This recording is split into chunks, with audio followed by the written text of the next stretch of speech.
لا الہ الا اللہ لا الہ الا اللہ۔ یہ کہتے ہیں کسی نے کسی کو جاب کے سلسلے میں یہ وظیفہ بتایا کہ العزیز الجبار المتکبر 1,00,000 بار پڑھیں۔ بے روزگار شروع ہو گیا تو اب کسی نے ان کو بتایا کہ بھائی یہ بہت گرم وظیفہ ہے، اس کو نہ پڑھا جائے۔ دیکھیں پہلی بات تو یاد رکھیں کہ جو قرآن و حدیث سے منقول نہیں ہے اس میں صرف اندازے ہیں سب کے، یہ عاملین اپنے پاس سے بنا بنا کے، اور معذرت کے ساتھ ناراض نہ ہو، اگر میں بات غلط کہہ رہا ہوں تو میں حاضر ہوں، آپ میرے سامنے آ سکتے ہیں، مجھ سے بات کر سکتے ہیں، میں بالکل کراچی میں رہتا ہوں، کہیں غار کے اندر نہیں ہوں۔ اب اس طرح کا وظیفہ بتانا کہ العزیز الجبار المتکبر بتایا کہ قرآن میں آیا تھا، یہ حدیث میں آیا تھا، اور 1,00,000 بار 1,00,000 بار کتنی دفعہ پڑھنا پڑے گا، ان کتنے گھنٹے میں اس کو پڑھنا پڑے گا، اور آپ کہہ رہے ہیں اس پہ جاب مل جائے گی۔ کس نے یہ وظیفہ بتا دیا؟ قرآن میں لکھا ہے، حدیث میں لکھا ہے، کہیں پر بھی نہیں ہے۔ اب آپ کہیں گے جی بزرگوں سے منقول ہے، وہ کون سے بزرگ تھے ذرا ان کا نام تو بتائیے۔ کتابوں میں لکھا ہوا اس کو بزرگوں کی طرف منسوخ کر دیں، یہ اپنے ذہن میں آپ نے بنایا اور سامنے والے کو دے دیا۔ اب وہ بیچارے 1,00,000 بار پڑھ رہے ہیں۔ ایک بات تو یہ کہ اتنے لمبے لمبے وظیفوں میں توجہ رہتی نہیں ہے، یعنی جو دلی لگاؤ ہے، جو یکسوئی ہے، وہ بالکل قائم نہیں رہے گی۔ ایک تو صرف جاب کے لیے وظیفہ پڑھ رہے ہیں، اللہ کے لیے نہیں، اکثر ایسا ہوتا ہے۔ دوسرا اب 1,00,000 بار تھوڑی دیر توجہ رہے گی، اس کے بعد بیچارہ جھونکے لیتا رہے گا، بس پڑھ رہا ہے، ادھر دیکھ رہا ہے، ادھر دیکھ رہا ہے، پھر تسبیح دیکھ رہا ہے، ہاں ابھی تھوڑی رہ گئی ہے، پھر پڑھ رہا ہے، پھر دیکھ رہا ہے، اور بے دلی کے ساتھ پھر وہ پورے کر کے اب اللہ کی بارگاہ میں جب رجوع ہی اللہ تعالیٰ سے کرنا ہے تو بھائی اتنے لمبے لمبے وظیفے کی کیا ضرورت ہے؟ یہ اگر آپ یہ سمجھتے ہیں کہ چھوٹا سا وظیفہ پڑھوں گا، بس میں نے کہا 3 دفعہ درود شریف پڑھیں، اللہ کی بارگاہ میں دعا کریں جاب کے لیے، آپ نے کہا صرف 3 دفعہ، اور ایک نے کہا 1,00,000 بار یہ پڑھیں اور پھر جاب کے لیے دعا کریں انشاءاللہ آپ کامیاب ہو۔ آپ نے کہا ہاں یہ ہے بھائی 1,00,000۔ کیوں آپ نے یہ نفسیاتی طور پہ اثر قبول کیا؟ اس لیے کہ آپ کو اللہ کی معرفت شاید کم ہے، آپ یہ سمجھتے ہیں کہ 1,00,000 بار پڑھوں گا تو اللہ تبارک و تعالیٰ پہ اچھا اثر طاری ہوگا معاذ اللہ، اور 3 دفعہ سے کیا فرق پڑے گا؟ یہ آپ نے اللہ تعالیٰ کو کیا ایک عام انسان سمجھ لیا ہے کہ 3 روپے کسی کو دیں تو اس پہ کم اثر پڑے گا، اور 1,00,000 روپے دیں تو اس کی قلبی کیفیت بدل جائے گی۔ اللہ تعالیٰ ان چیزوں سے بے نیاز ہے۔ سمجھانے کے لیے آپ کو عرض کرتے ہیں کہ نبی کریم صلی اللہ علیہ وسلم نے ارشاد فرمایا قلم قدرت لوگوں کا رزق لکھ کر خشک ہو چکا ہے، اب کسی پرہیزگار کی پرہیزگاری اس کو بڑھا نہیں سکتی، اور کسی کا فسق و فجور اسے کم نہیں کر سکتا۔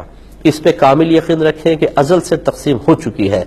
باقی وسائل اختیار کرنا منع بھی نہیں ہے، لیکن اتنے لمبے لمبے وظیفے کرنے کی کیا ضرورت ہے؟ میرے آقا صلی اللہ علیہ وسلم نے ارشاد فرمایا جب بھی تم پر کوئی مشکل و پریشانی آئے مجھ پر درود پاک کی کثرت کر لیا کرو، اللہ تبارک و تعالیٰ اس پریشانی کو دور کر دے گا۔ آخر نبی کے کلام پر اتنا عدم اعتماد اور 1,00,000 کے وظیفے دینے والے عام عاملین پر اتنا کامل اعتماد کیوں؟ اس پہ ذرا غور کریں۔ تو ایک تو میں نے بہتر محسوس کیا، اگرچہ سوال یہ تھا کہ یہ گرم وظیفہ ہے کہ نہیں، لیکن میں ایک عالم دین ہوں، میری ذمہ داری ہے کہ میں صرف سوال کا جواب نہ دوں، بلکہ اگر لوگ غلط فہمیوں کا شکار ہیں یا کسی طریقے سے ان کی سوچ اور فکر میں کوئی کمی محسوس کروں، اور اللہ تعالیٰ نے کم از کم اس سلسلے میں مجھے ایک علم سے نوازا ہے، یا میں اس کی اونچ نیچ کو سمجھتا ہوں، تو اپنے مسلمان بھائی بہنوں کے سامنے اس چیز کو پیش کر دوں۔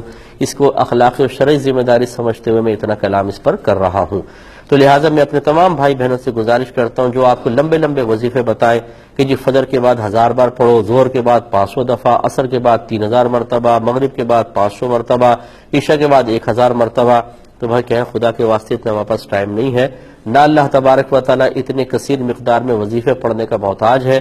نبی کریم صلی اللہ علیہ وسلم نے صحابہ کرام کو تلقینات کی ہیں، بہت ہی آسان وظائف، بہت ہی آسان عبادات۔ ہمارے نبی تو امت کا اتنا خیال رکھنے والے ہیں کہ آپ ارشاد فرماتے ہیں اگر مجھے اپنی امت پر مشقت کا خوف نہ ہوتا تو میں ان پر مسواک کو فرض قرار دے دیتا۔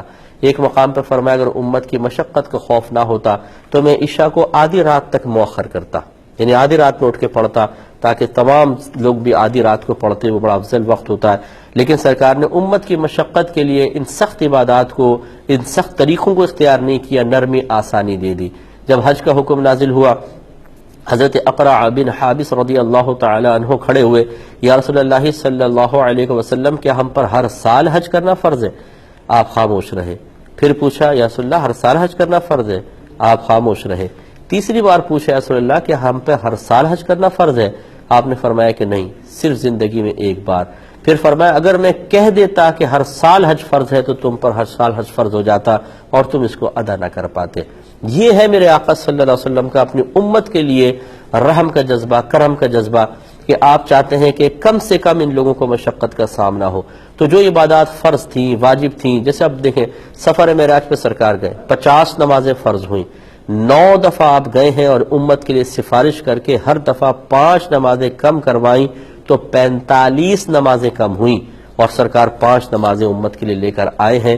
موسیٰ علیہ السلام نے تو اس پر بھی عرض کی تھی کہ آپ دوبارہ جائیے، ان 5 میں بھی کمی کروائیں، آپ کی امت یہ بھی نہیں پڑے گی، لیکن میرے آقا صلی اللہ علیہ وسلم نے فرمایا کہ اب تو اللہ تعالیٰ کی بارگاہ میں جاتے ہوئے شرم آتی ہے۔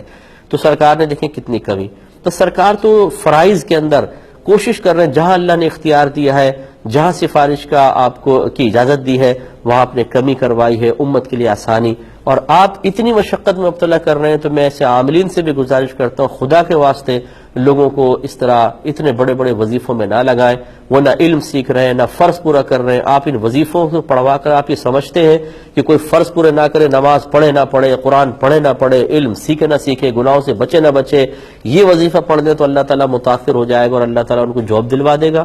یہ کیا آپ یہ سوچ دینا چاہتے ہیں؟ خدا را ایسا نہ کریں، مختصر وظیفے بتائیں، یا کوئی پہننے کے لیے آپ چاہیں تو اچھے اسماء الہیہ یا آیت کا تعویذ دے دیں، بس امت کو مشقت میں مبتلا نہ کریں۔ یہ بیچارے پہلے ہی بہت ہی پسے ہوئے لوگ ہیں، بڑی امید سے یہ آپ کے کہنے پر کچھ شروع کرتے ہیں۔ میں چونکہ لوگوں سے متعلق شخص ہوں اس لیے میں بات کہہ رہا ہوں، اتنے بڑے وظیفے کرنے کے بعد بھی جب جاب نہیں ملتی تو اس شخص کی مایوسی کا عالم دیکھنے والا ہوتا ہے۔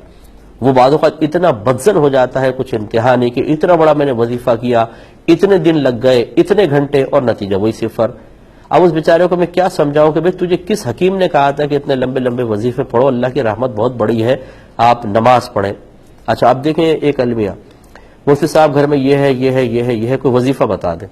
میں عرض کرتا ہوں کہ وظیفہ کی ضرورت بالکل نہیں، آپ ایسا کریں نماز 5 وقت پڑھیں، گناہوں سے بچیں، علم دین سیکھیں، روزانہ قرآن پاک ترجمہ تفسیر کے ساتھ پڑھیں، انشاءاللہ برکت ہی برکت ہوگی۔ لیکن اس کا بھی تو بہت مشکل ہے، تھوڑا کوئی آسان سے وظیفہ بتا دیں۔ یعنی یہ ہم نے قوموں کو وظیفوں میں لگا کر اس طرح ذہن بنا دیا ہے کہ قوم یہ سمجھتی ہے کہ اللہ کی مانو نہ مانو، لیکن یہ وظیفہ پڑھ لو تو اللہ تمہاری ماننا شروع کر دے گا۔ خدا را یہ ذہن نہ دیں، اور میں نہیں کہتا ہوں کہ آپ یہ ذہن دینے کے قصد و ارادے سے ایسا کر رہے ہیں، لیکن یہ نتیجہ نکل رہا ہے۔ آپ اتنے بھی بچے نہیں ہیں کہ آپ ان نکلتے ہوئے نتیجوں کو نہ سمجھ سکیں، خدا را ایسا نہ کریں۔ تو چنانچہ بہرحال یہ وظیفے کوئی گرم وغیرہ کچھ بھی نہیں ہوتا، آپ متکبر پڑھیں، الجبار پڑھیں، کوئی اس میں گرمی نہیں ہے، لیکن اتنا زیادہ کثرت سے پڑھنے کی حاجت نہیں ہے۔ بھائی جان نماز شروع کریں، میں آپ کو وظیفہ دے دیتا ہوں آپ کی پریشانی دور کرنے کا۔ میرے آقا صلی اللہ علیہ وسلم نے فرمایا جو روزانہ رات کو سونے سے پہلے سورۃ الواقعہ پڑھ لیا کرے گا اسے کبھی فاقہ نہیں پہنچے گا۔ پہلی بات یہ کہ کبھی آپ انشاءاللہ بھوکے نہیں سوئیں گے، میرے آقا نے فرمایا۔ دوسرا، ایک صحابی آئے، یا رسول اللہ میں بڑی تنگ دستی ہے، میری پریشانی ہے۔ سرکار نے فرمایا جب بھی آپ گھر جائیں تو گھر والوں کو سلام کریں، کوئی بھی نہ ہو تو پھر بھی سلام کریں، یعنی گویا کہ اب جنات یا فرشتوں کی آپ نیت کر لیں۔ اور ایک بار فرمایا سورہ اخلاص پڑھ لیا کریں، قل هو اللہ شریف۔ انہوں نے اس پر عمل کیا، اللہ تعالیٰ نے اتنا ان کو عطا فرمایا کہ ان کی ضرورت بھی پوری ہوئی بلکہ دوسروں کی ضرورت پوری کرنے لگے۔ لیجئے میں نے آپ کو بتا دیا، چھوڑ دئیے 1 لاکھ کا وظیفہ، یہ کر کے دیکھیں جو آپ کے نبی فرما رہے ہیں، کامل یقین کے ساتھ انشاءاللہ آپ کا کام ہوگا۔